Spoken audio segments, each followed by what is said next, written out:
Hello student. ये math का पहला लेसन है। जो पहले लेसन का नाम है वास्तविक संख्या।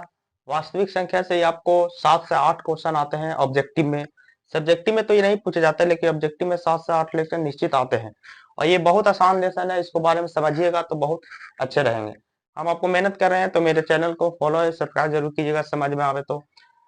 वास्तविक संख्या के बारे में जानेंगे, इससे आपको बिहार बोर्ड में निश्चित सफलता दिलाएगा। देखिए, वास्तविक संख्या, परिमेय और परिमेय संख्याओं को वास्तविक संख्या कहते हैं। वास्तविक संख्या क्या है पहले देखिए। परिमेय और अपरिमेय संख्याओं को वास्तविक संख्या, यानी परिमेय भी होना चाहिए और अपरिमेय भी होना चाहिए, उसी को कहते हैं वास्तविक संख्या। जैसे ये हो गया परिमेय, ये भी हो गया परिमेय, ये भी हो गया परिमेय। इस तरह से ये 1/2 परिमेय, ये 4 का क्या है अपरिमेय, परिमेय हो गया। 5 भी परिमेय हो गया, 6 भी परिमेय हो गया। यानी कि वास्तविक संख्या परिमेय और अपरिमेय को ही वास्तविक संख्या कहते हैं, जिसमें दोनों हो।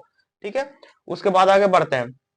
परिमेय संख्या क्या है? परिमेय संख्या बहुत क्वेश्चन आते हैं बिहार बोर्ड में 10th से। ठीक है, ये परिमेय संख्या बहुत आते हैं, बहुत आसान है। देखिए, जो संख्याएं p/q के रूप में हो, यानी बटा में हो, p/q के रूप में हो, अर्थात q नॉट इक्वल टू 0 होना चाहिए, माने q के बराबर 0 नहीं होना चाहिए, q बराबर 0 नहीं होना चाहिए, परिमेय संख्या कहलाता है। जैसे 1/2 4, 1/6 3, 16 का मान 4 होता है, 16 का मान 4 होता है, इसलिए यहाँ पर 4 मानिए।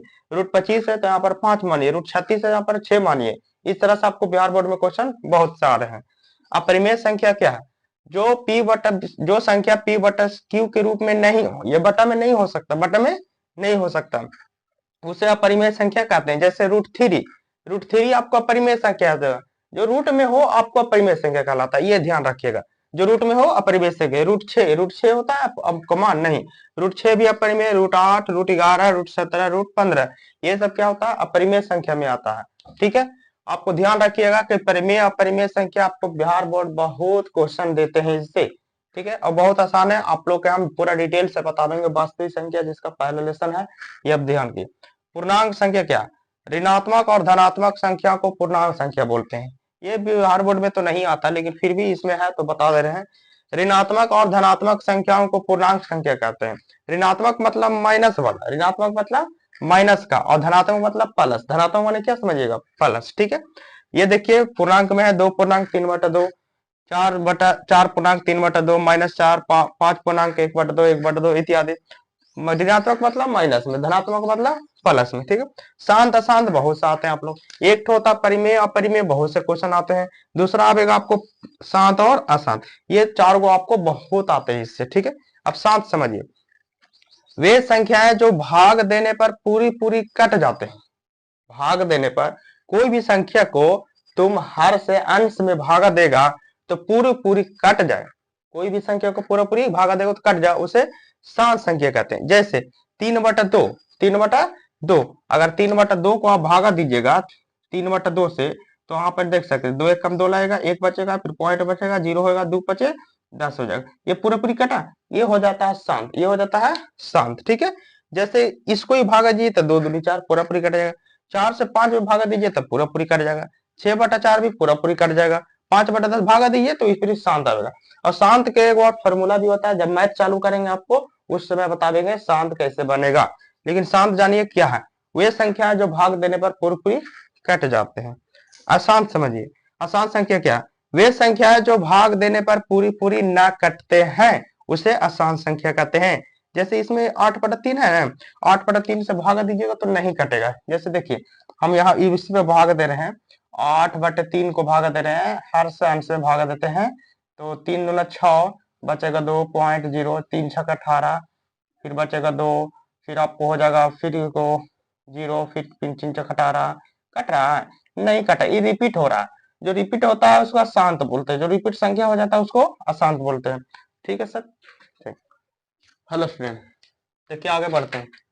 सतमा जो है सम संख्या क्या है? सतमा सम संख्या वह संख्या जो 2 से भाग लगता है, जो 2 से पूरा पूरी कट जाए, 2 से पूरा पूरी कट जाए, उसे सम संख्या कहते हैं। यानी 2 से भागा पूरा पूरी लग जाना चाहिए। जैसे 2, 4, 6, 8, 10, इस कोई भी संख्या में 2 से भागा देगा तो ये पूरा पूरी कट जाएगा। उसी तरह दूसरा 8वां देखिए विषम संख्या क्या? वह संख्या जो 2 से भाग देने पर ना कटे, दो से भाग देने पर ना कटे, उसे को कुछ बोलते हैं विषम संख्या कहते हैं। जैसे 1, 3, 5, 7, 9, 11, 13, 15, 17, ये 2 से भाग देने पर पूरा पूरी तो नहीं कटेगा, ठीक है संख्या, तो ये विषम संख्या होगा। जो 2 से पूरा पूरी ना कटे वो विषम संख्या, जो 2 से कट जाए पूरा पूरी उसको सम संख्या कहते हैं। पूर्ण संख्या क्या, जो संख्या जीरो से शुरू होता है, पूर्ण संख्या मतलब जीरो, जीरो संख्या को ही पूर्ण संख्या कहते हैं। जीरो संख्या को क्या बोलते हैं, पूर्ण संख्या, उसे पूर्ण संख्या कहते हैं। 0, 1, 2, 3 जो जीरो से शुरू उसको पूर्ण संख्या कहते हैं। 10वां अभाज्य संख्या क्या, वह संख्या जो एक और अपने आप से कटे, सिर्फ एक से कटेगा और अपने आप से, जैसे कि मान ली 16, तो 16 एकम 16, खाली 16 से ही कटेगा। 15, तो 15 से 15 भाग लेंगे तो 15 से कटेगा, ठीक है। तो वह संख्या जो एक और अपने आप से कटे उसे अभाज्य संख्या कहते हैं, ठीक है। जैसे 2, 2 एक से कटेगा और 2 से 2 कटेगा। जैसे एक 3 लीजिए, 3 भी क्या कटेगा, एक 3 कटेगा और ये 3 एकम 3 कटेगा, अपने आप से कट रहा है। 5 इस तरह, 1 5 5 कटेगा या 5 एकम 5 कटेगा। 7, 11, 13 सब अपने आप से कटने वाला संख्या है, ठीक है। या फिर एक और बोल सकते हैं जो किसी से भी नहीं कटेगा, कोई भी पहाड़ा से नहीं कटेगा, वो क्या हो जाएगा, अभाज्य संख्या, इसको ही बोल सकते हैं, ठीक है। फिर भाज्य संख्या देखिए, वह संख्या जो कम से कम 2 अंक से कटे, वह संख्या जो कम से कम 2 अंक से कटे, इसमें तक कोई अंक से नहीं कटेगा, ये अभाज्य संख्या मतलब कोई अंक से नहीं कटेगा। उस भाज्य संख्या मतलब कम से कम 2 अंक से कटेगा। जैसे 4, 6 2 से ही कटेगा, और ये 3 दूनी 6 भी कटेगा, 2 दूनी 4 और 4 एकम 4 भी कटेगा, और 3 दूना 6 और 2 3 6 और 6 एकम 6, कम से कम 2 से कटना चाहिए, ठीक है। वैसे 9 और 16 लीजिए, 3 3 9 कटेगा और 9 एकम 9 कटेगा, 2 से कटेगा। 16 ली, 8 दूनी 16, 4 चौके 16, ये बहुत से अंक से कट रहा है ना। वह संख्या जो कम से कम 2 से कटना चाहिए, ज्यादा कट जाए कोई दिक्कत नहीं, कम से कम 2 कटना चाहिए, वो भाज्य संख्या कहलाएगा। अभाज्य संख्या देखिए, वह 2 अभाज्य संख्या रहेगा, अभाज्य संख्या, लेकिन 2 ऐसी अभाज्य संख्या जिसका मासा 1 आता हो, जिसका मासा 1 आता हो। आपको वैसे 2 अभाज्य संख्या लेना है जिसका मासा 1 आता हो, जैसे 9 11, 9 और 11, 9 11 को अगर मासा निकालेंगे, 9 11 को, तो मासा 1 आएगा। 9 11 को 9 एकम 9 बचेगा 2, और उत्तर से उतारेंगे 9 और 2 2 चौके 8 बचेगा 1, 1 2 से भागा दिए तो 1 दूनी 2, 1 से कट गया तो मासा 1 आ गया, ठीक है। सम संख्या आपको बिहार बोर्ड में कभी कभी आता है, विषम संख्या भी आएगा, पूर्ण संख्या आता है। अभाज्य संख्या आपको बहुत ज्यादा आने वाला, जो अभाज्य संख्या बिहार बोर्ड में ये हर साल 100% आना ही है, ठीक है। तो अभाज्य संख्या बने देखिएगा, वैसी संख्या जो एक और अपने आप से कटे, या फिर एक और याद रखिएगा जो सिर्फ किसी से नहीं कटे, किसी से कटवे नहीं करे, उसको अभाज्य संख्या बोलते हैं।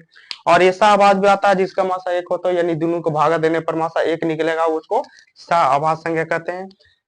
समझ में आया तो सब्सक्राइब जरूर कीजिएगा। अब अगला वीडियो चलते हैं मैथ की ओर, आपको पूरा डिटेल से बता देंगे, आपको 100% समझा देंगे, आपको इससे 7-8 मैथ बिल्कुल बन जाएगा। नहीं बनेगा तो मेरे चैनल को अनसब्सक्राइब कर लीजिएगा, लेकिन ये बनना ही है। अगला चलते हैं मैथ की ओर, धन्यवाद।